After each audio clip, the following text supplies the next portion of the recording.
Dans un coin reculé de l'Afrique de l'Ouest, au-delà des rivières aux eaux rouges, vivait un peuple entouré de forêts épaisses, de montagnes sacrées et de légendes anciennes. Ce village s'appelait Balandougou. Les anciens disaient qu'il était protégé par des esprits puissants depuis la nuit des temps. Mais ces esprits pouvaient aussi se montrer cruels.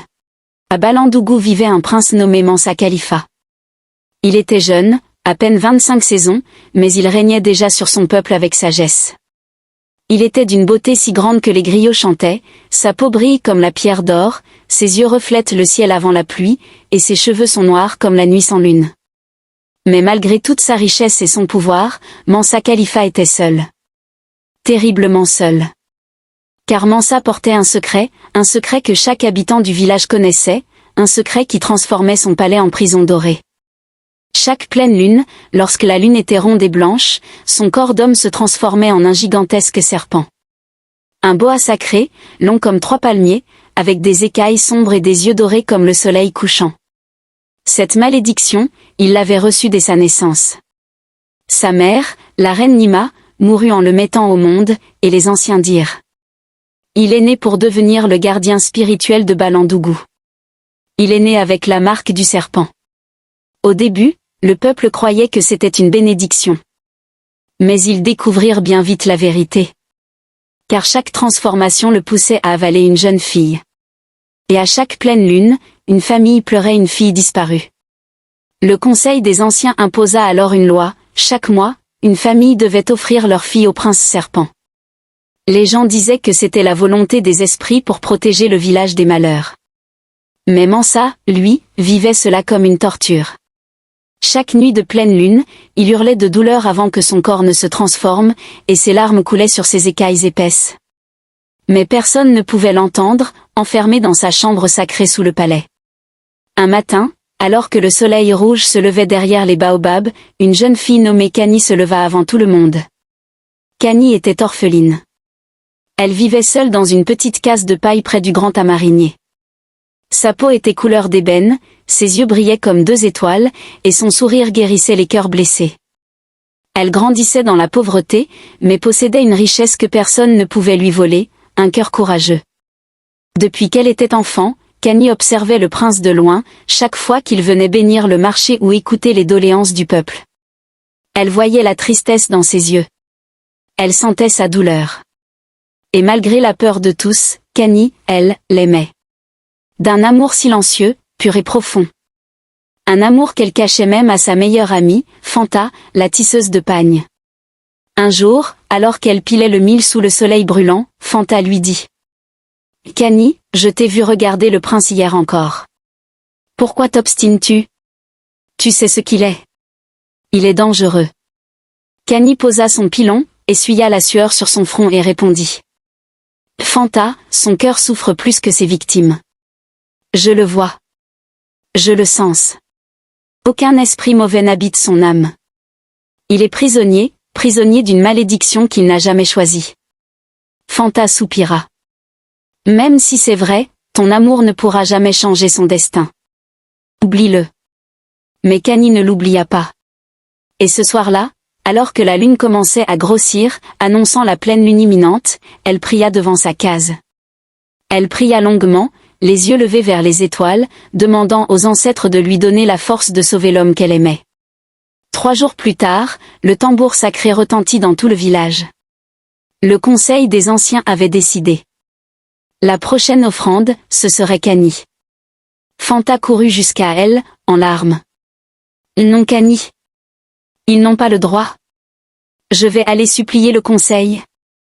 Mais Kani la prit dans ses bras et la berça doucement. Ne pleure pas, ma sœur. Peut-être que c'est moi qui mettrai fin à cette malédiction. Le soir venu, 2 gardes la menèrent jusqu'au palais. Les habitants se cachèrent pour la regarder passer, certains priaient, d'autres détournaient le regard. Lorsqu'elle entra dans la grande salle, le prince était là. Assis sur son trône d'ébène et d'or, le visage caché derrière son voile blanc. Il leva lentement la tête, et leurs regards se croisèrent. Ses yeux étaient remplis de douleur. « Pourquoi toi ?» murmura-t-il, la voix tremblante. « Pourquoi doivent-ils toujours choisir les plus purs ?» Kani s'avança, sans peur. Elle s'agenouilla devant lui. Mon prince, je ne suis pas venu ici pour mourir. Il fronça les sourcils. Que dis-tu?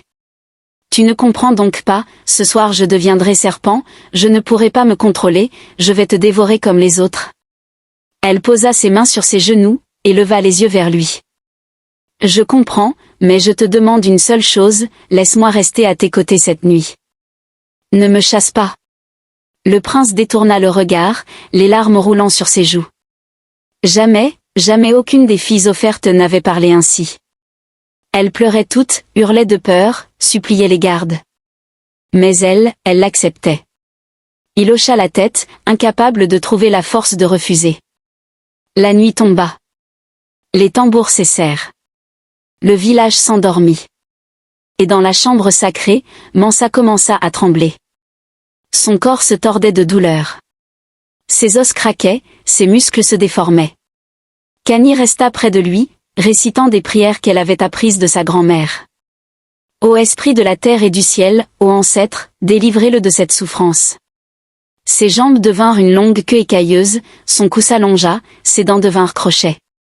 Un terrible sifflement emplit la pièce, et ses yeux brillèrent d'une lueur dorée, hypnotique et effrayante. Le serpent ouvrit grand la gueule. Il la regardait, prêt à l'avaler. Mais Kani, sans bouger, posa ses deux mains sur sa tête écailleuse. « Je ne partirai pas, Mansa. Même si tu me manges, sache que je t'aime. » Le serpent s'arrêta net. Il tremblait.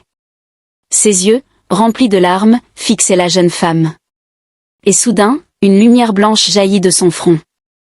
La lumière illumina toute la pièce, traversa les murs du palais et monta jusqu'au ciel.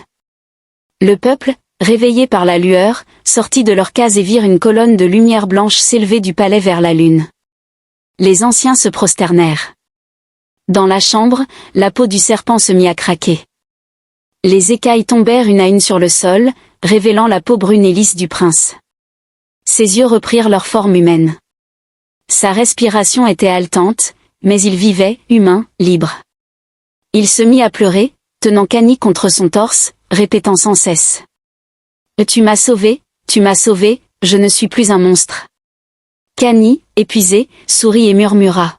« Je t'ai juste aimé, c'est l'amour qui sauve. » Au matin, le village se rassembla devant le palais. Le prince sortit, vêtu d'un grand boubou blanc brodé d'or, tenant Kani par la main. Les anciens levèrent les bras au ciel, remerciant les esprits pour ce miracle. Les griots chantèrent toute la journée. Elle a brisé la malédiction par la force de son cœur. Elle a libéré le serpent prisonnier. Elle est la reine au courage plus grand que la peur. Le mariage de Mansa et Kani fut célébré pendant 7 jours et 7 nuits. On dansa sous les lanternes de bambou, on chanta sous les étoiles, on raconta leur histoire à tous les enfants, pour qu'ils n'oublient jamais. Que l'amour vrai peut guérir même ce que les esprits ont condamné. Et toi, retiens bien cette leçon. Aucun être au monde n'est né mauvais. Parfois, ce sont nos douleurs, nos peurs et nos malédictions qui nous déforment, mais l'amour, le vrai, celui qui ne juge pas, peut tout transformer.